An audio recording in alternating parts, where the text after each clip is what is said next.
আল্লাহ রাব্বুল আলামিনের ওই সকল প্রশংসা ও তার নবীর প্রতি দরুদ ও সালাম। এরপরে আমরা আল্লাহর আবারও শুকরিয়া আদায় করি, যার অশেষ মেহেরবানিতে আমরা মদিনা তুন্নববিয়াতে হজ উত্তর একটা হঠাৎ করে মিলন মেলায় পরিণত হয়েছে। এখানে আমাদের ভাইদের আমন্ত্রণে, ভাইদের আগ্রহে। তো এর মধ্যে আমরা আকস্মিকভাবে দুই ফজিলতুর শেখ আসাবুল ফাদিলা শেখ সাইফুদ্দিন বেলাল হাফেজাহুল্লাহ এবং শেখ ডক্টর আবু বকর জাকারিয়া হাফেজাহুল্লাহ পেয়ে আমরা সত্যিকার আনন্দিত এবং তাদের কাছ থেকেই আমরা শুনছিলাম, আরও শুনবো। তো হঠাৎ করে আদিষ্ট হয়ে আমি আসলে অপ্রস্তুত হয়ে গেছি, শুনছিলাম, এটাই ভালো লাগছিল। তারপরেও যেহেতু আদিষ্ট হয়েছি, সেই হিসেবে আমাদের শেখের আলোচনারই সাথে তাল মিলিয়ে, সুর মিলিয়ে আমি যেটা বলতে চাচ্ছি, আল্লাহ রাব্বুল আলামিন বলেছেন ফা'লাম আন্নাহু লা ইলাহা ইল্লাল্লাহ, যে আল্লাহ রাব্বুল আলামিন এখানে নবী সাল্লাল্লাহু আলাইহি সাল্লামকে সম্বোধন করে বলছেন যে জেনে নিন যে আল্লাহ ছাড়া সত্য কোনো মাবুদ নেই। অথচ এই আয়াত নাজিল হয়েছে, যেটা তাফসীরকার লিখেছেন, সেটা হচ্ছে মদিনাতে, যে মদিনাতে আমরা এখন আলোচনা শুনছি। আর নবী সাল্লাল্লাহু আলাইহি সাল্লাম আরবি, আর মাশাআল্লাহ এই যে আরবের এরাও সব আরবি, এটা বুঝে। আর ওই সেই আরবি নবীকে বলছেন ফা'লাম, আপনি ইলম অর্জন করুন, জেনে নিন কিসের ব্যাপারে? লা ইলাহা ইল্লাল্লাহর ব্যাপারে। তাই লা ইলাহা ইল্লাল্লাহ কালেমা এটা জপার কালেমা নয়, এটা বুঝার কালেমা। এলেম আনতে হবে এর উপরে। এলেমটা হচ্ছে আসল। এর এলেম কি? সেটা তাওহীদের এলেম, এটা তাওহীদের কালেমা, যে আল্লাহ ছাড়া সত্য মাবুদ নেই।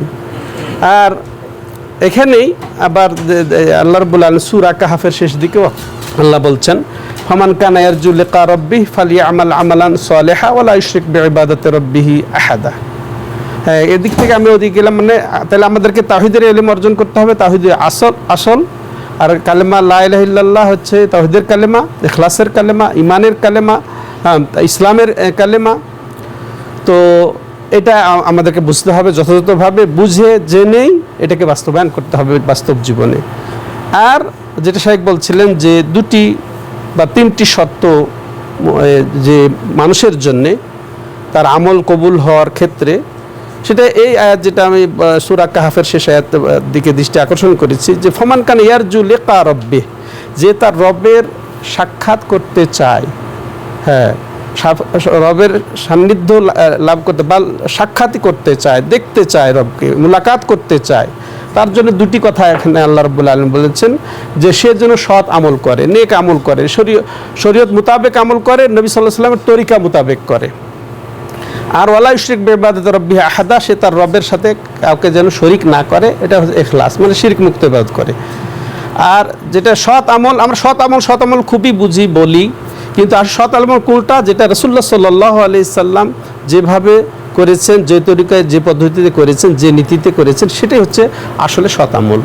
এখান থেকে দুটি আমরা শর্ত পেয়ে যাচ্ছি, যে আমাদের আমল কবুলের জন্য অবশ্যই সুন্নাহ অপরিহার্য, নবীর তরিকা অপরিহার্য, তেমনি হবে শিরক মুক্ত অর্থাৎ ইখলাস অপরিহার্য, তাওহীদ অপরিহার্য।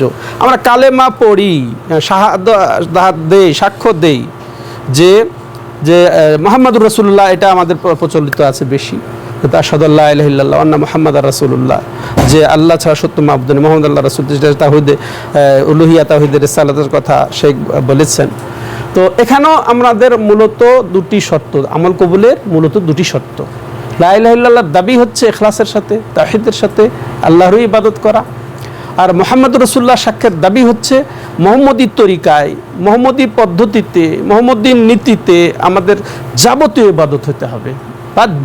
এই দুই শর্তে আমরা বাধ্য, জিনজির আবদ্ধ, এই দুই শর্তে। এই জন্যে আমরা মাশাআল্লাহ যখন এখানেই পড়েছি, যেহেতু এই মদিনার কথাই মনে হলো, যে শেখ আব্দুল্লাহ আল গোফাইলি, শেখ চিনেন আব্দুল্লাহ আল গোফাইলি, উনি ফেরাক পড়িয়েছিলেন। তো উনি একটা চমৎকার এই দুই শর্তের ভিত্তিতে সমস্ত মানুষকে চার ভাগে বিভক্ত করেছিলেন, সেটা আমার মনে আছে। এই দুই আমল কবুলের দুইটা শর্ত, এই শর্তের ভিত্তিতে সমস্ত মানুষ মমিনী 4 ভাগে বিভক্ত।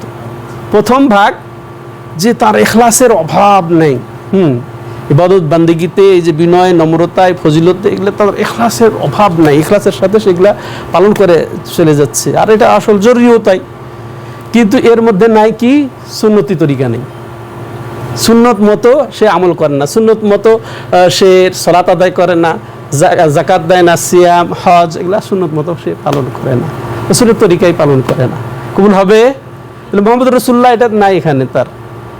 এরপরে ঠিক এর বিপরীত, তার মধ্যে রাসূলের তরিকা আছে ঠিক, হ্যাঁ, কিন্তু ইখলাস নেই, করতে হয় করছে বাস, ইখলাস নেই। ঠিক আমি সংক্ষেপে অগ্রসর হচ্ছি। আর তৃতীয় আরেক শ্রেণীর লোক আছে যাদের মধ্যে না আছে ইখলাস, যাদের মধ্যে না আছে সুন্নতি তরিকা, এমনি করলো। যে আজকালকার যদি রাজনীতিবিদদেরকে বলেন যে এক জায়গায় গেছে, বাস ওখানে পরিবেশ এখন সবাই মুসল্লি, এখন দাঁড়িয়ে গেছে, অজুই বোধহয় নেই, অজুই সম্ভবত নাই, সে না সুন্নতি তরিকা আছে, না নামাজ ঠিক মতো সে জানে, না তার মধ্যে ইখলাস নিয়ে সে দাঁড়িয়েছে। তো এটা তো আরো বেশি একেবারে সুদূর প্রহত, এটা কবুলের কোনো আশঙ্কাই নেই, কোনো সন্দেহ নাই যে কবুল হবে না। তাহলে এই যে 3টা বললাম, ইখলাস আছে, রাসূলের তরিকা নেই, রাসূলের তরিকা আছে, ইখলাস নাই, ইখলাসও নাই, রাসূলের তরিকাও নেই, শেষ। তাহলে একটাই বাকি থাকলো, কোনটা? সেটা একটাই, যেটা সেটা হচ্ছে কি যে মাশাআল্লাহ ইখলাসের সাথে এবং রাসূলের তরিকায় আমল করবে, তারই আমল কবুল হবে। আর এটাই আমরা সব জায়গাতেই ফিট করব, আমরা সালাতেই ফিট করব, দাওয়াতে ফিট করব, তারপরে এই যে সিয়ামে ফিট করব, দোয়াতে ফিট করব, জিকিরে ফিট করব, এই যে আমরা মাশাআল্লাহ হজ আদায় করলাম, হজও ফিট করতে হবে এটা, তাছাড়া আমাদের হজ হবে না।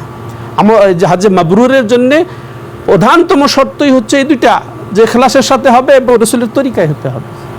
ওয়ালিল্লাহ আলান নাসি হিজ্জুল বাইত, ওয়ালিল্লাহ, আল্লাহকে প্রথমে বলছেন ওয়ালিল্লাহ, আল্লাহর জন্যই হতে হবে, হ্যাঁ। তারপরে ওয়াতিমুল হাজ্জা ওয়াল উমরা লিল্লাহ, হজ এবং উমরাকে পূর্ণ করো আল্লাহর জন্যই, হ্যাঁ।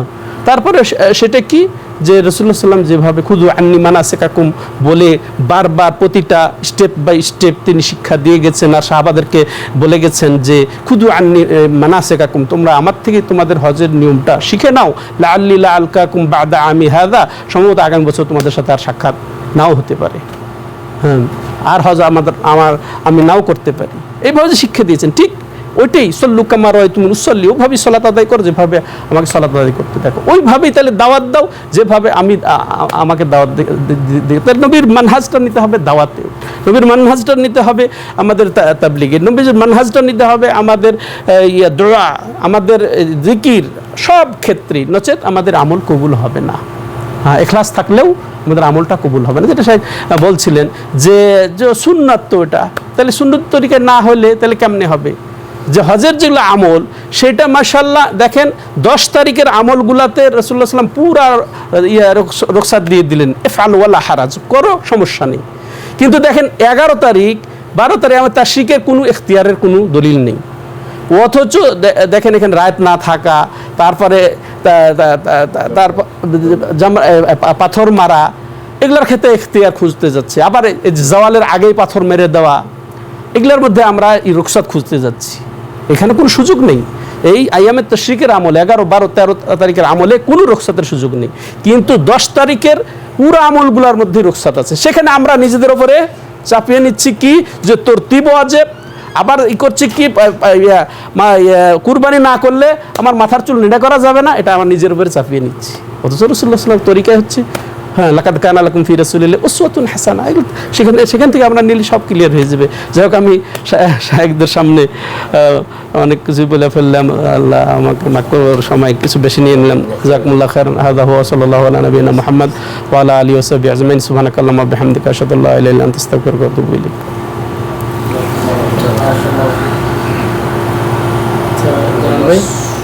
শেখাতে নেব না, হ্যাঁ শেখাতে